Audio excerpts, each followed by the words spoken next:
আসসালামু আলাইকুম। এনরোলমেন্ট কমিটির পরীক্ষার্থী ভাই ও বোনেরা, শুভেচ্ছা জানাচ্ছি সবাইকে। আপনাদেরকে একটু কিছু শেয়ার করতে চাই, সেটা হচ্ছে পরীক্ষার প্রশ্ন বিষয়ে। আপনারা অনেকে জানতে চান যে প্রশ্ন প্যাটার্ন কেমন হতে পারে। বিগত সময়ে আপনারা দেখেছেন প্রশ্নের প্যাটার্নগুলো কেমন হয়েছে। প্রশ্নের প্যাটার্ন আসলে এক এক সময় এক এক ধরনের হতে পারে। জুডিশিয়ারি নিশ্চয়ই এখন যারা প্রশ্নের দায়িত্ব পেয়েছেন তারা নতুন করেই দায়িত্ব পেয়েছেন। বিগত সময়ে যারা প্রশ্ন করেছিলেন তারা হয়তো বা নেই। সুতরাং নতুন দায়িত্ব পেলে সবাই একটু চায় একটু নিজের একটু উপস্থিতি বোঝানোর। তো আশা করি সেই জায়গা থেকে আপনাদের প্রশ্নগুলোর মধ্যে একটু ভিন্নতা থাকতে পারে। প্রশ্নগুলো প্রবলেমেটিক হতে পারে, আবার সাধারণ ধারার প্রশ্নও হতে পারে। তবে একটি জিনিস মাথায় রাখবেন, আপনারা অনেকেই ভয় পান।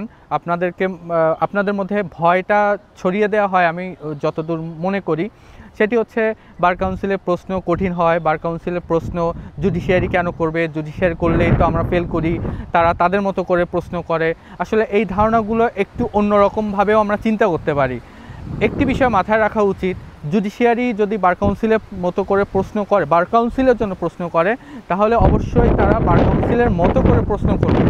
তারা যদি হার্ডভাবে প্রশ্ন করে বা তারা যদি তাদের মতো করে প্রশ্ন করে, একেবারে কঠিন করে, যেভাবে জুডিশিয়ারিতে আমরা প্রশ্ন দেখে থাকি, তাহলে কিন্তু আমি বলতে পারি বার কাউন্সিলের শতভাগ পরীক্ষার্থীর মধ্যে 98% পরীক্ষার্থী ফেল করবে, অবশ্যই ফেল করবে।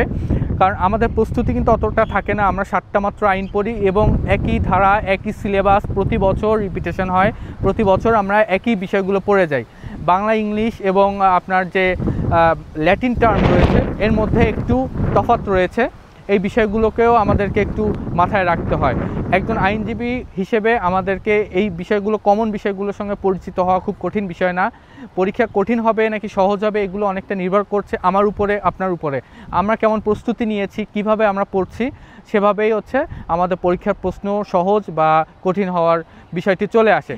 একটা বিষয় আরও মাথায় রাখবেন, ক্লিয়ার রাখবেন, নিজেকে বোঝাবেন যে বার কাউন্সিলের প্রশ্নগুলো কিন্তু বাইরে থেকে হয় না, বাইরের আইন থেকে হয় না, বাইরের কনস্টিটিউশন থেকে হয় না, বাইরের ওভারঅল যে ভিউ রয়েছে, আইন রয়েছে, সংবিধান রয়েছে বা অন্যান্য যে বিষয়াদি রয়েছে, এগুলো থেকে কিন্তু আসে না।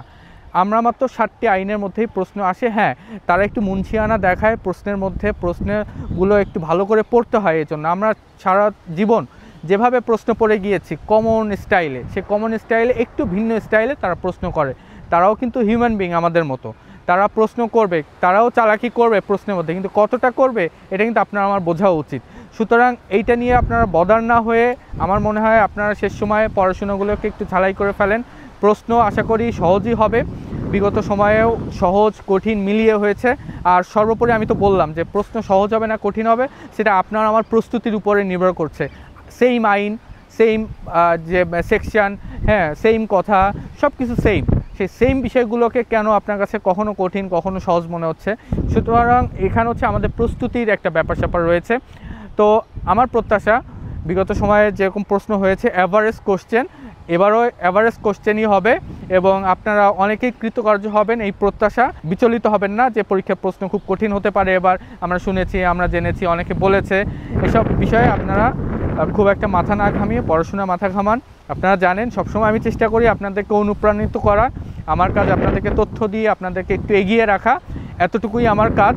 আমার এই কাজটুকু সফল হবে যদি আপনারা সফলতার সঙ্গে উত্তীর্ণ হয়ে আসতে পারেন। সবার জন্য শুভকামনা জানিয়ে আজকের মতো বিদায় নিচ্ছি। আল্লাহ হাফেজ।